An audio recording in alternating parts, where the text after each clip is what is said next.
WWOZ is proud to celebrate 300 years of New Orleans history with this Tricentennial music moment. In the spring of 1970, music festival producer George Wein came to New Orleans to create a new Jazz and Heritage Festival featuring local and national musicians. He went about booking venues for a series of concerts for late April at the Municipal Auditorium and on board the SS President. He signed up headliners including Pete Fountain, Duke Ellington, Al Hirt, and some up-and-comers like the New Orleans Modern Jazz All-Stars, which included the young Ellis Marsalis and Johnny Vodakovich. George's vision was to show more of New Orleans than typical concerts could offer, and he knew he needed local organizers to help him. So he was assisted in planning the festival by Quint Davis and Allison Miner, two young music fans who came recommended by the Hogan Jazz Archive where they worked. Quint and Allison brought enthusiasm and energy to the project, as well as a reverence for culture and tradition.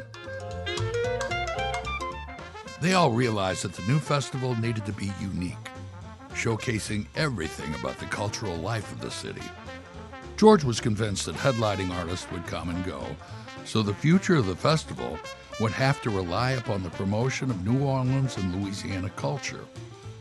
But how could you shoehorn the culture of New Orleans into a single evening of music? The solution was a daytime fair outside the Municipal Auditorium, where most of the concerts were scheduled. It had room for all the food, crafts, and street culture that wouldn't fit on stage. Plus, it could include hundreds of additional musicians. It was called the Louisiana Heritage Fair, and it took over the historic Congo Square, which was then called Beauregard Square. The entire fair was an immersive experience. Second lines with brass bands roamed the pathways under the live oaks, and every afternoon, Big Chief Bo Dallas brought Mardi Gras Indians to parade through the grounds. There were small stages with Louisiana musicians who wouldn't be at the evening concerts, including blues and Cajun music, and older New Orleans musicians Quint and Allison had tracked down. There was a gospel tent featuring singers and choirs most audiences had never heard before. The legendary Mahalia Jackson was scheduled to perform at the auditorium one evening, but she was drawn into the Heritage Fair by the sound of the Eureka Brass Band in a second line, and she joined them in a spontaneous rendition of Just a Closer Walk with Thee. 20 food vendors sold red beans and rice, jambalaya, gumbo, crawfish etouffee, and griots and grits. There was plenty of food left over because attendance was light, so the first festival didn't make any money.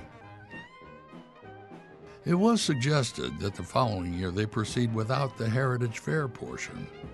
George Wein responded, "If that's the case, then you don't need me."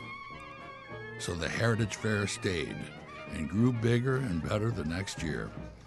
After that, it had grown so large, it moved to the Fairgrounds racetrack. The Heritage Fair eventually just became synonymous with Jazz Fest. The evening concerts ended in 2004, and from then on, the entire festival took place within the Heritage Fair, in daylight, at the fairgrounds. George, Quint, and Allison had a vision for that first Heritage Fair of a festival that was uniquely New Orleans, a place where the best of the culture was gathered together in a way everyone could experience. And by sticking to their vision of the Jazz Festival as an incredibly unique celebration, they created a tradition that is now part of the very fabric of the city, known worldwide as the New Orleans Jazz and Heritage Festival.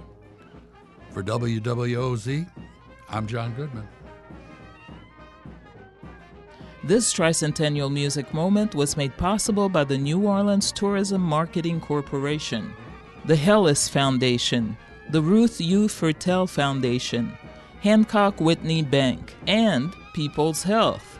Special thanks to the New Orleans Jazz and Heritage Foundation. To learn more, go to wwoz.org. And keep listening to WWOZ for more Tricentennial music moments.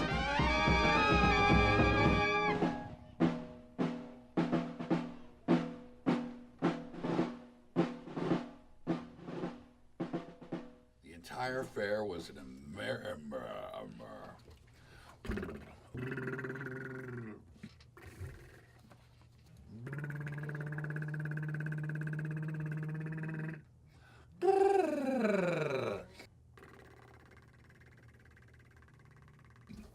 Well, I'm supposed to be allegedly a professional.